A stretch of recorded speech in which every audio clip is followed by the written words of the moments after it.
Well, thank you, Sue, for that introduction. I'm not going to try and dance.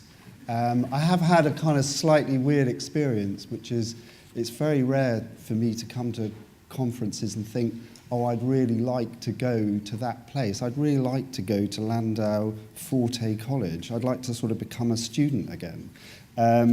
So I'm going to talk to you very sketchily, I suppose, about three things, about what the challenges of school might be going forward. And the first is to think about the kind of world that young people face. They face now. Actually, it's not the world they're going to face, it's the world that we're in and that they live in every day. To think about what kinds of organizations and capabilities are well suited to that kind of world, to coping, to make the best of it, to succeed in whatever terms you want to define success, and what that would mean for schools. And so I just want to start with thinking about the future. And I want to sort of, first of all, suggest some ways not to think about it. I mean, it's evident that in the world that we live in, to think about it in a linear way is probably a mistake, because everything we know about the world that we live in is that it's subject to huge uncertainty, disruptive change. Small things can lead to big consequences. Big things can often seem completely powerless. And the future is unlikely to be quite like it is now, although it will be in some respects. And I suppose what this is all leading to is that I hate the idea of 21st century skills. I just sort of, the idea that you might sit at the start of a century and say this is a specific and prescriptive set of skills that we know you're going to need for the century to come. Just imagine that you were doing this in 1915 or 1914 on the verge of the First World War without knowing about antibiotics, probably the car, certainly not television, certainly not nuclear weapons, not decolonization, the independence of India, you name it. In other words, none of that would have been possible to foresee in 1915 or 14 as you were preparing a 20th century set of skills. So we have to think about it, I think, much more broadly about what the future is going to be like and what life is going to be like. And the first thing that I see all over the place is that young people will be growing up in a world of tightening constraints.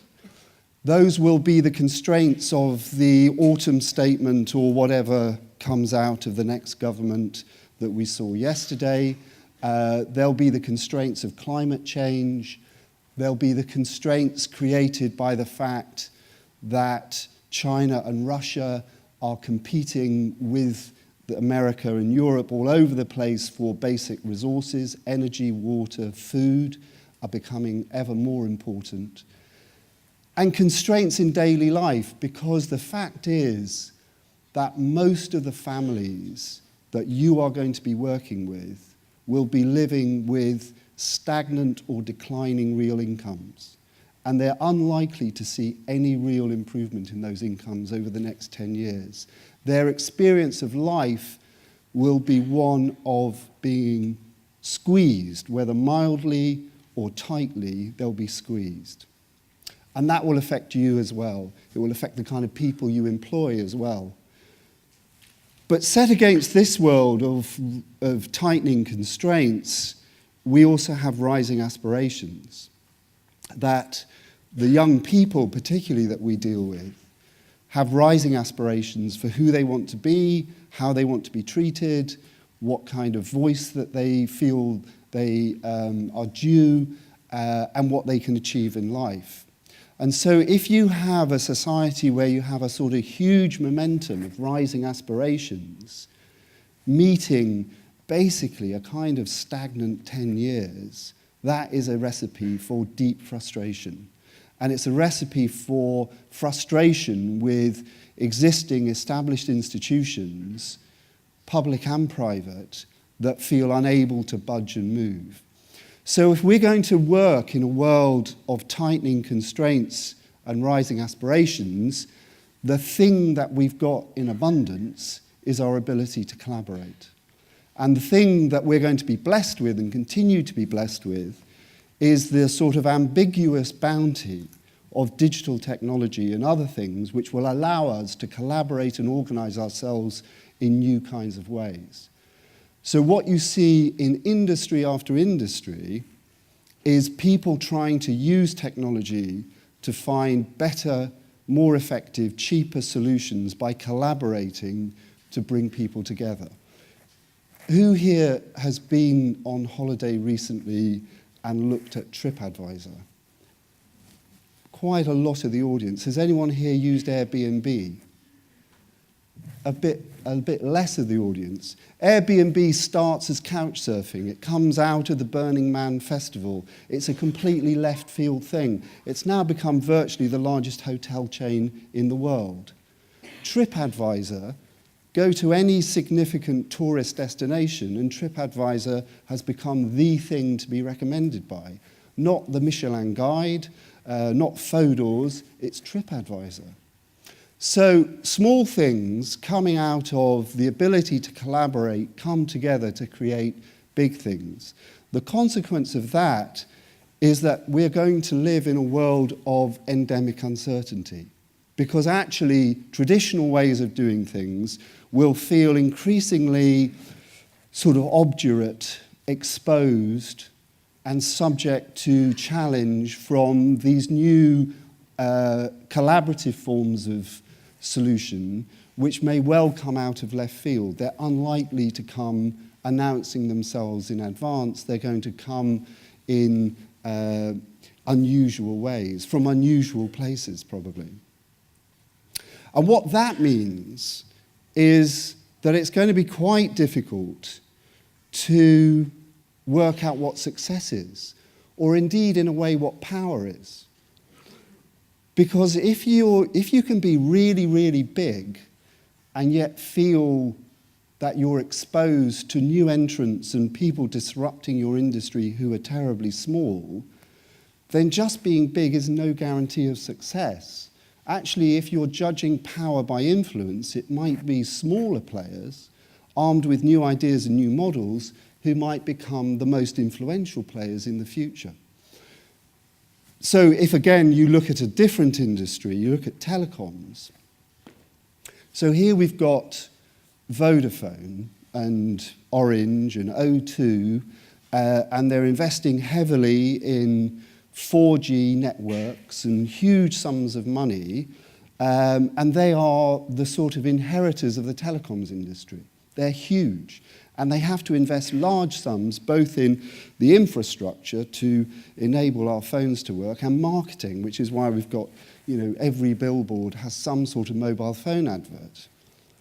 And yet, the three most profitable and influential companies in the telecoms industry are Google, Apple, and Samsung, which have no history in telecoms whatsoever. And on top of that, most of the money is being made alongside Apple and Google by people like Spotify and Snapchat and WhatsApp, who don't have anything to do with telecoms whatsoever. They just use phones in order to allow people to collaborate and communicate. And actually, all of you will have a phone in your pocket, and we'll call it a phone, and the least important function of the phone is to make phone calls. So this is a world in which it's going to be difficult to think, I'm big, I'm in control, when you can be disrupted by new and different things. Education, like all regulated industries, may have some protection against that feeling, but it won't be completely immune to it. And so the result of that is that we're going to live in what I increasingly think of as a kind of age of oxymorons, where you get these sort of odd combinations that shouldn't go together but do go together. So where you get small power, where the most powerful and influential people might be the small people rather than the big people. Or, I don't know if you feel this, but I have this sort of feeling, maybe it's just December, close to Christmas, but I have this feeling that a lot of life is spent in a state of sort of busy inertia or stagnant urgency. My entire experience of working in the centre of government is that government is basically stagnant urgency. Everything is absolutely urgent and nothing ever changes. And so people rush around constantly kind of meeting spurious deadlines and filling their diaries up, because digital diaries are easier to fill than virtually anything, with meetings that they have to go to, but nothing is ever achieved at the meetings, but they have to go to them. And so actually our society is a kind of strange sense, a mixture of stagnation and urgency, stagnation and fluidity. Because living standards are stagnant, social mobility is stuck, many of our institutions are stuck, and yet the world is kind of full of change. And so thinking about what is success in that world is really quite difficult. That's one of the biggest challenges for chief executives of big private companies, which is what is success, what is real power, when you can be Vodafone and huge and feel as if your industry is being run by upstarts from California, or where you can be hugely efficient like Nokia. Nokia is still the world's biggest maker of mobile phones virtually. It's hugely efficient, and yet its debt is junk. And what is success? Is it efficiency? Is it effectiveness in some narrow sense in delivering the goods, hitting the target, but in the process completely missing the point? That's the danger, that we're busy hitting the target but completely miss the point. And to find out what the point is, the purpose, actually you need to take a step back. So, what kind of organizations thrive in a world like this? Well, I think they're organizations which are open, because they have to sense the world and how it's changing, and they have to do that pretty much continually. It's great that the SSAT is having this conference, but one of the things that I do think very strongly is that I do a lot of this, I speak at away days, and away days are like these sort of magical moments. They're sort of like a sort of weekend break for executives, where they go away with flip charts and think about the future, and then presumably for the rest of the year, another 364 days, they just implement it, whatever it is that they've thought about on this away day. Well, actually, you need to have an away day every day, because actually rethinking what you're doing needs to be a sort of continual thing. You need to be adaptive, innovative, and if you're constantly open and you're constantly adapting, what holds you together? Well, some element of structure, your building, location, that might work, but really what you need is purpose. Actually, the organizations that really will succeed are those which have a clear sense of purpose, that will be able to cut through the fog of possibility and uncertainty, because they really know what success means to them in terms of their purpose. And so for education, for schools, it means thinking a bit less about how we learn, what we learn, when we learn it, and what the exams are, and a bit more about why we're doing it and what the purpose is. And that's a kind of troubling thing often. It's actually really troubling for politicians who like to think that they ask that question but never do, because they're frightened of opening up that area. But that's the area, if we want to be helpful to young people, to allow them to be successful, we need to open up this question about purpose. So I think critical to all of those organizations is their ability to innovate, their ability to come up with new solutions, new recipes, new ways of doing things. And if you want to really understand innovation, the fundamental thing is there's no such thing as a blank sheet. You always start from somewhere. There's no such thing as a lone individual. It's always a collaboration. It's always about teams. And most innovation is about coming up with new recipes to blend ingredients in new ways to create new solutions out of probably quite familiar things. And many of the best ideas are a peculiar mixture of the future and the past. And that one of the best ways to have a new idea is often to borrow an old idea which has been prematurely discarded. And much of that flourishes in communities which can sustain innovation and be creative because they're propelled by a cause. So let me just give you a couple of examples.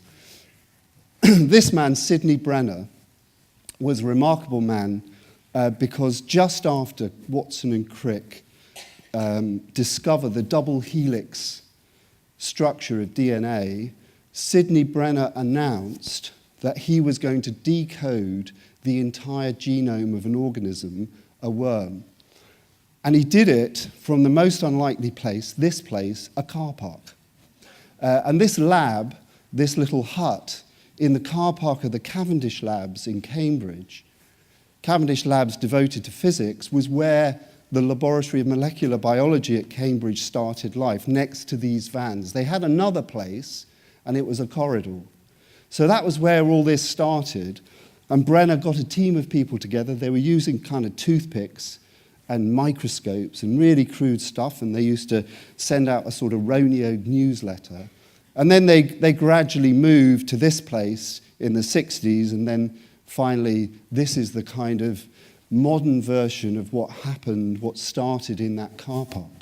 But what underlies all of this, what Brenner was brilliant at, was understanding that the challenge was so complex, he needed to build a community.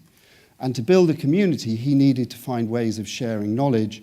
And so the unraveling of the human genome was all built on the community that Brenner brought together to unravel that worm.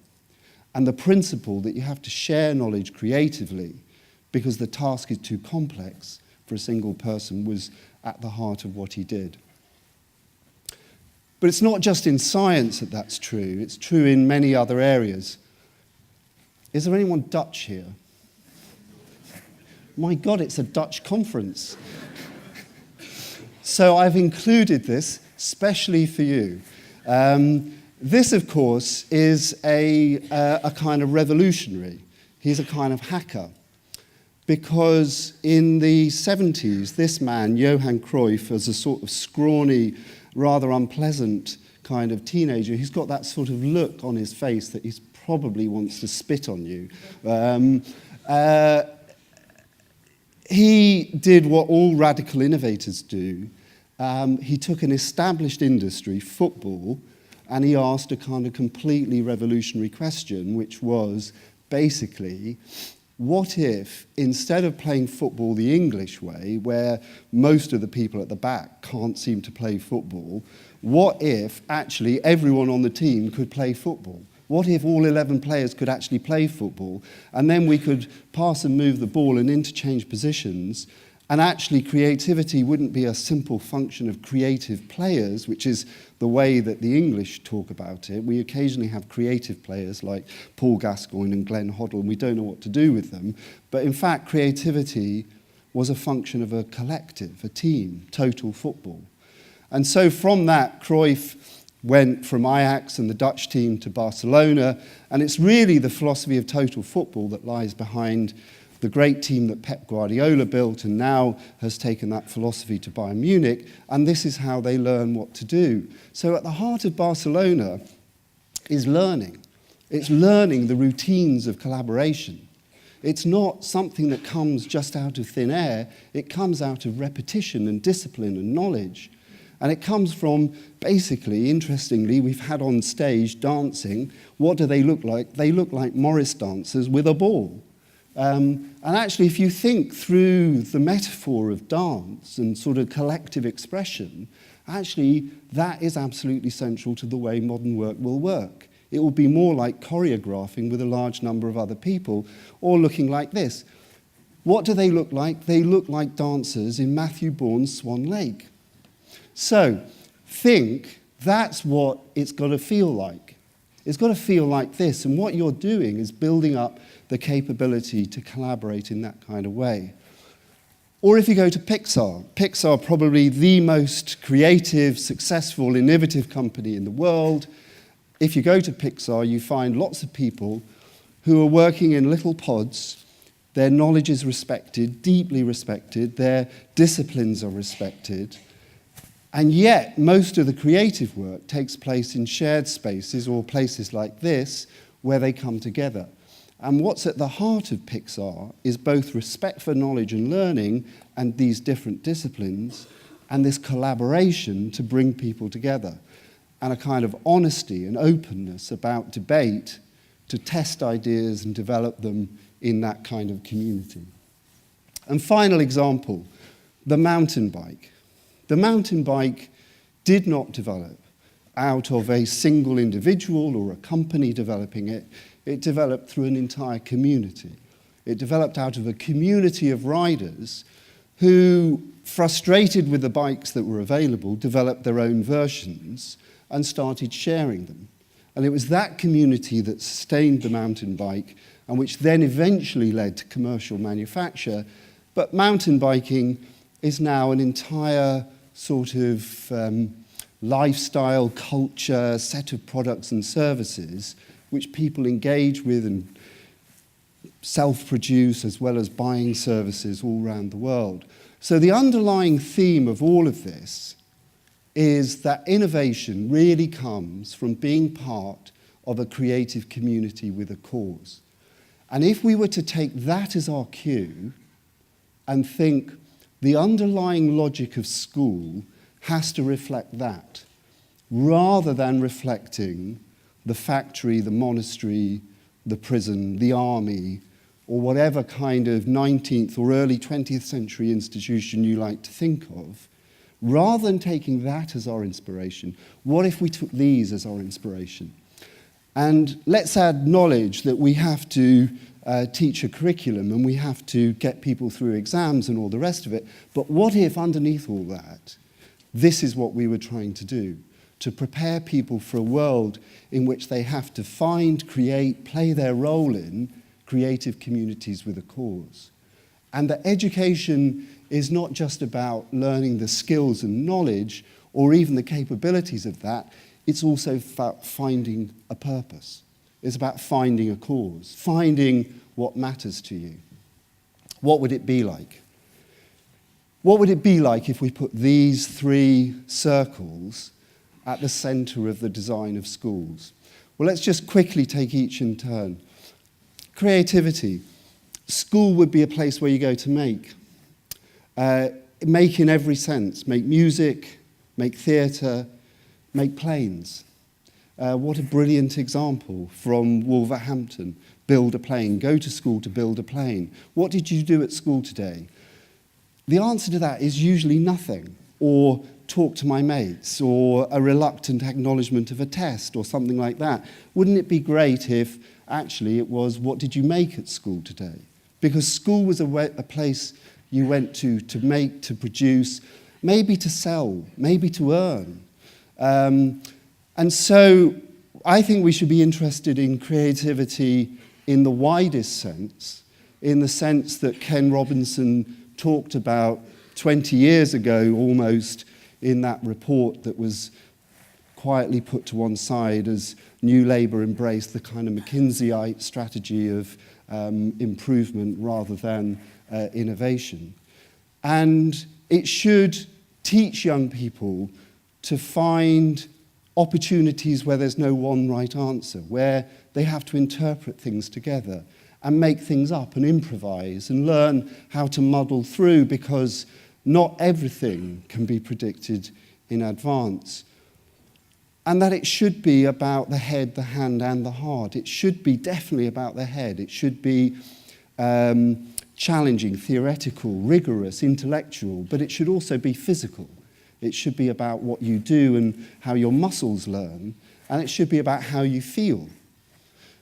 So this is my 13-year-old son's school. This is Highbury Grove in North London, one of many schools which have taken lessons from elsewhere, and in this school, music is at the heart of the school, and the school is synonymous with a set of orchestras, and everyone plays a musical instrument at some stage. But if you think about music as a metaphor, what do you have to do? Well, you have to learn notation. That's quite theoretical. And you have to learn how to read music. That's really quite theoretical. You have to practice hard. That requires discipline. You have to embed that knowledge in your body, not just in your head. You have to have the self-discipline to practice and then the collaborative discipline to share. And you can do exams, of course, but the great thrill of music is to perform, to please other people, to go up on stage and to overcome your nerves and to learn how to collaborate with other people. And of course, you have to learn how to care. You have to learn how to care for your instrument and so on and so forth. So if that's a kind of metaphor for a creative community with a cause, why don't we do IT like that? Or could you do chemistry like that? Or French, or history, or maths? Could you, in some sense, use this as a kind of model? And rather than IT rooms being banks of unused computers where kids dully sit doing Excel and PowerPoint, they could be more like this. And more of that will have to be in the real world, I think, because an education system that simply churns out good results so that people can then search for jobs that they're not going to get, or for much less money than they were expecting, is going to continue to disappoint people. 25% of people in entry-level jobs in London, working in Starbucks, McDonald's, and the like, have degrees. Last year in South Korea, 693 people graduated from the brilliant South Korean education system, the one that consistently scores well in PISA. A year later, 500,000 were still unemployed. If you're the product of a 4-year graduate course in America, you've paid all that money, you're lucky enough to get a job, you'll be earning the same as a graduate in the year 2000. So actually, the kind of system that we have and the offer that it makes, study hard, get results, get a better job, that is starting to break down. And as it breaks down, if we still tie ourselves to that and neglect the fact that young people will need to become entrepreneurs, innovators in the real world from an early age, we'll let them down. So models like this is Martin Burt, who's not an educationalist, whose background is in microcredit and poverty development, took over an amazing farm school just outside Asunción in Paraguay. And this is a school where the kids learn by working on the farm. They spend a week on the farm and then a week in the classroom, and they swap over in different teams. This school has 36 profit-making businesses. The money the kids make employs the teachers. This is a school where the kids employ the teachers, where the school is both a productive business and a place to learn, and where you come out with an academic qualification and a business plan. So this is the kind of thing that we'll need. And that school, when you go around it, is fantastically driven and focused, but it's also a really vibrant community. So school should be a community. It should feel as if it's a community, and it should have at its heart an ethic of learning with. You're learning with teachers, with peers, with yourself, with others in a process of self-governance. And the most articulate exponent of that I've met is this remarkable woman, Vicki Colbert, who runs a program that started in Colombia called Escuela Nueva, and Vicki started in the poorest rural schools in Colombia. We got one teacher and 60 kids. How do you teach in those circumstances? She decided to break the kids into learning circles and to create programs where they could orchestrate the learning themselves with the help of a structured program, and then the teacher would help orchestrate the groups. It's an incredibly simple, familiar recipe. But Vicki says education in Colombia, where the notion of citizenship is a very fragile thing, should be an education in self-governance. It should be an education in how we govern ourselves. And one of the biggest things that's happening to our notions of citizenship is that, as well as being citizens of some sort of distant state, basically modern citizenship is citizens are going to increasingly have to govern one another. And if you come out of school unused to the principles of self-governance collectively because you're expecting an answer to come on high, then actually that's not very well aligned for a world where power and responsibility and citizenship will become increasingly dispersed. So actually at the heart of the community in the school should be a notion of self-governance, to recognize how you need to work with other people, what they have to offer, how you can come together, how you can help one another.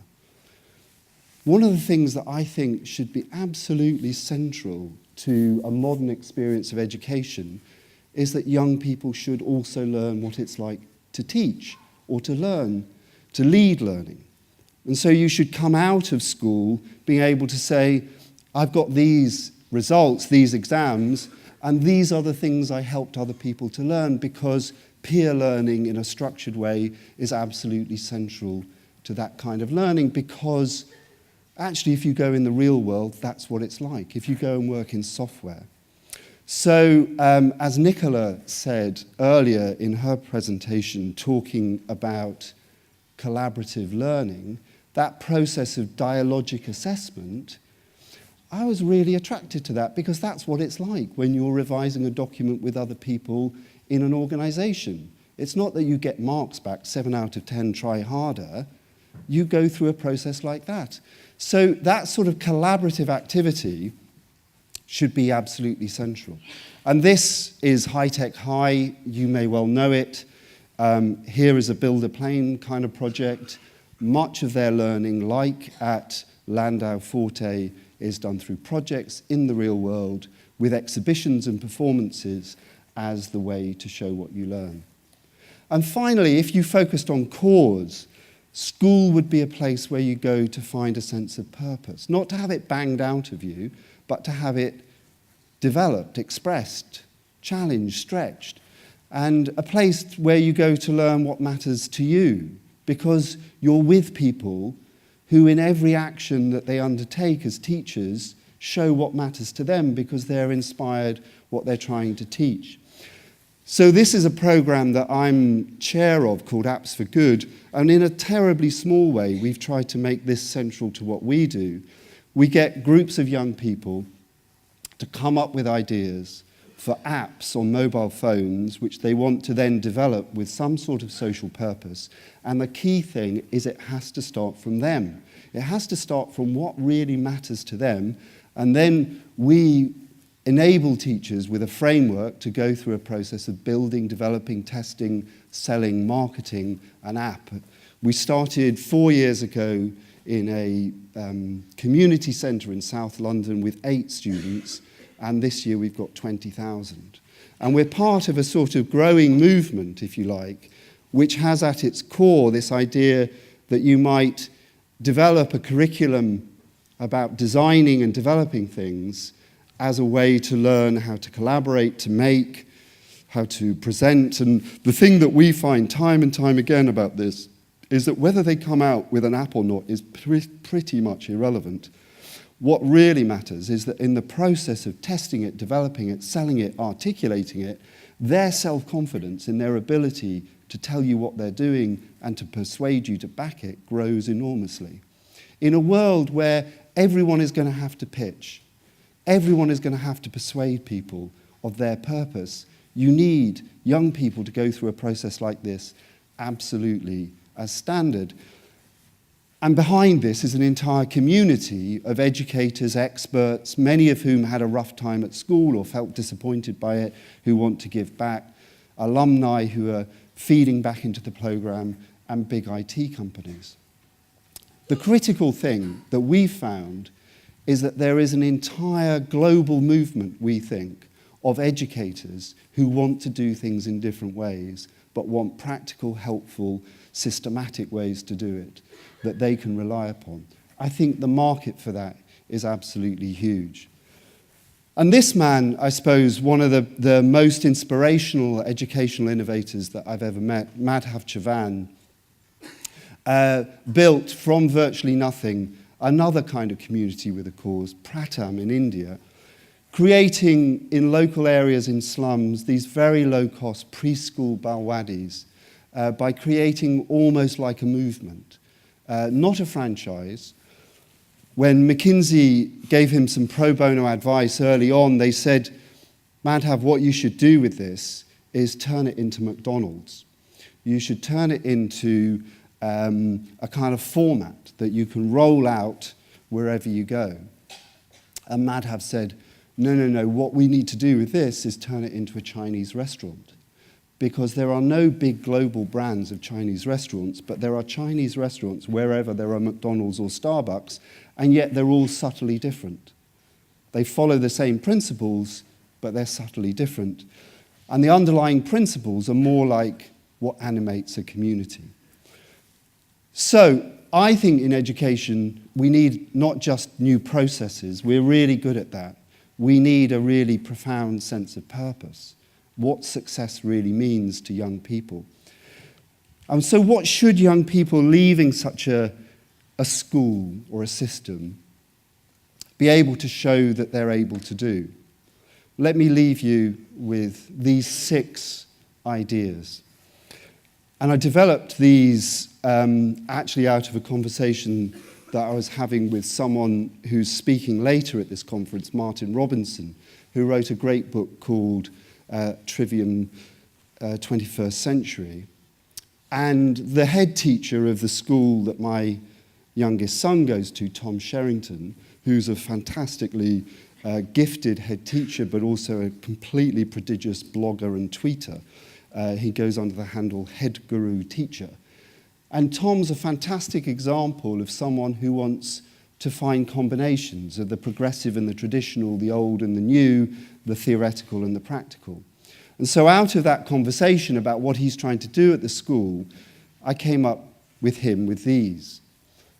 It should be a place that you come out with knowledge, but also knowing how to know. Actually, one of the things that really frustrates me is the sort of sense that, oh, actually knowledge doesn't count because you can go and look it up on Google or Wikipedia. Actually, it counts even more because you can do that. Because actually, if you want to know why Russia has invaded Crimea, or why your grandparent has got Alzheimer's, these are not questions you can just look up on Wikipedia. These are things that you need to test, debate, stretch, know how to assemble different kinds of knowledge and reapply it and test it again. So knowing and knowing how to know is very important. Questioning and knowing how to pose good questions, how to pose questions which open things up, which have interesting possibilities, that's also good. Actually, most innovation starts not with knowledge, but with really good questions and an ability to open questions up, to challenge, debate, respond, what Martin would call dialectics. And of course, you'd have to be really good at communicating, at presenting, at showing, and not just in written work, but in how you speak. Actually, old-fashioned public speaking, debating, drama, projection, self-confidence in all its forms would be absolutely central. You'd make vivas a key part of virtually everything that you did in some sense, and you'd make them probably public. Because this is a world in which you're going to have to persuade people that what you're interested in really matters, and to bring them with you or to be part of it.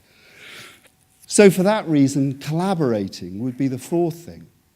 That you would, in everything that you did, as they do at Barcelona with those young footballers, you would involve routines of collaboration that would gather in their momentum and complexity from the simplest in pairs, in small groups, to larger groups, more complex tasks over time. You can't just collaborate out of thin air. You need to learn the skills and the habits and the self-governance to do it. The fifth thing is be a place where you go to make. You go to make things, build things, show things, physical things, real things, drama, music as well.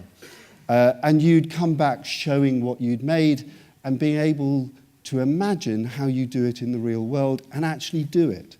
The amazing thing that we're finding on Apps for Good is when we started 4 years ago, coding an app was really quite difficult.